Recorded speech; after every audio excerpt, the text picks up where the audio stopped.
Assalamualaikum warahmatullahi wabarakatuh. Perkenalkan, nama saya Muhammad Alvin Adesta Firdaus dengan NPM 170710200016. Di sini saya akan mereview materi dari semester 5 kemarin tentang perkuliahan tentang mata kuliah media, teknologi, dan jaringan. Nah, jadi mata kuliah media, teknologi, dan jaringan ini membahas tentang bagaimana pengaruh media, teknologi, dan jaringan sosial dengan menggunakan perspektif sosiologi. Media sendiri ialah alat untuk berkomunikasi dan berinteraksi, sedangkan interaksi sosial merupakan suatu hubungan sosial yang dinamis. Nah, hubungan tersebut adalah berupa hubungan antara individu dengan individu, kelompok dan kelompok, maupun antara kelompok dengan individu. Kelangsungan interaksi sosial dibagi menjadi 3, yaitu keterbukaan individu dalam kelompok, kerjasama individu dalam kelompok, dan frekuensi hubungan individu dalam kelompok. Selain itu, ada juga aspek yang mendasari interaksi sosial yang meliputi komunikasi, sikap, dan juga norma-norma sosial. Miller dan Cherry juga memaparkan beberapa unsur komunikasi antara lain seperti sumber efek, pesan, media, penerima, lingkungan, serta umpan balik. Di sisi lain, ada beberapa kualitas komunikasi yang dibagi menjadi 4 bentuk.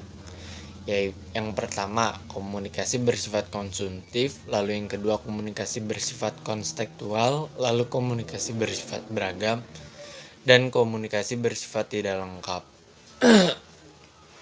Di era saat ini, di mana era masyarakat informasi ditandai dengan beberapa ciri. Yang pertama ialah adanya intensitas informasi atau kebutuhan informasi yang tinggi dalam kehidupan sehari-hari di masyarakat, di organisasi, serta pada tempat kerja. Nah, lalu yang kedua ada penggunaan teknologi informasi untuk kegiatan sosial, pengajaran, dan bisnis, serta kegiatan-kegiatan lainnya. Nah, yang ketiga ada kemampuan pertukaran digital yang cepat dalam jarak jauh. Lalu titik penentu dalam komunikasi manusia ditandai dengan ditemukannya bahasa sebagai alat interaksi tercanggih manusia, berkembangnya seni tulisan, serta juga kemampuan bicara manusia menggunakan bahasa, berkembangnya kemampuan reproduksi kata-kata, dan juga tertulis dengan menggunakan alat pencetak yang memungkinkan terwujudnya komunikasi massa yang sebenarnya, dan juga lahirnya komunikasi elektronik mulai dari telegraf, radio, televisi, hingga satelit. Motif penggunaan media dibagi menjadi beberapa jenis yang juga meliputi ciri lainnya, yaitu yang pertama ada informasi. Informasi ini juga meliputi beberapa ciri lain, ada pencarian berita tentang peristiwa dan kondisi yang berkaitan dengan lingkungan terdekat masyarakat dan dunia, lalu mencari bimbingan berbagai masalah praktis, pendapat, dan hal-hal yang berkaitan dengan penentuan pilihan. Lalu ada juga memuaskan rasa ingin tahu dan juga minat umum, serta ada belajar pendidikan dari diri sendiri. Lalu ada juga memperoleh rasa damai melalui penambahan pengetahuan. Dan yang kedua ada identitas pribadi. Identitas pribadi ini juga meliputi menemukan penunjang nilai-nilai pribadi, menemukan model perilaku, mengidentifikasi diri dengan nilai-nilai lain dalam media, meningkatkan pemahaman tentang diri sendiri. Lalu ada juga yang ketiga, integritas dan interaksi sosial, Nah, integritas dan interaksi sosial ini juga meliputi yang pertama, memperoleh pengetahuan tentang keadaan orang lain,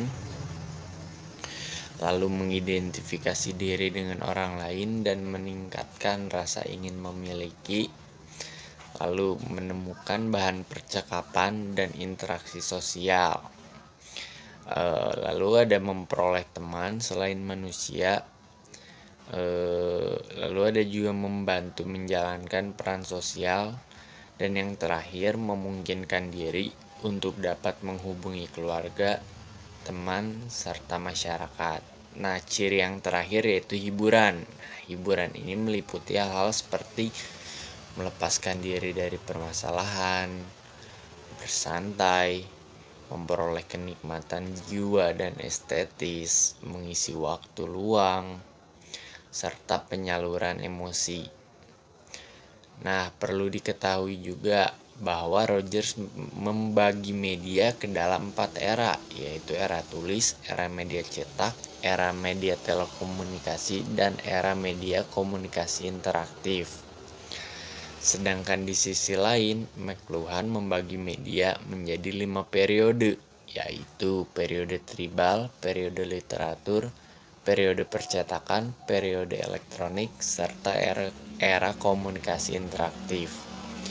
Menurut McLuhan juga, media dibagi menjadi 2 jenis, yaitu hot media yang merupakan media yang terisi penuh dengan data, sehingga hanya memerlukan perhatian rendah dari penggunanya, contohnya seperti film, waltz, serta cetakan. Lalu yang kedua adalah cool media, yaitu media yang tidak menyajikan data yang lengkap dan memerlukan perhatian tinggi dari penggunanya. Contohnya seperti TV, holografik, dan juga ideogramik. Mungkin cukup sekian dulu resume dari saya. Sekian dan terima kasih.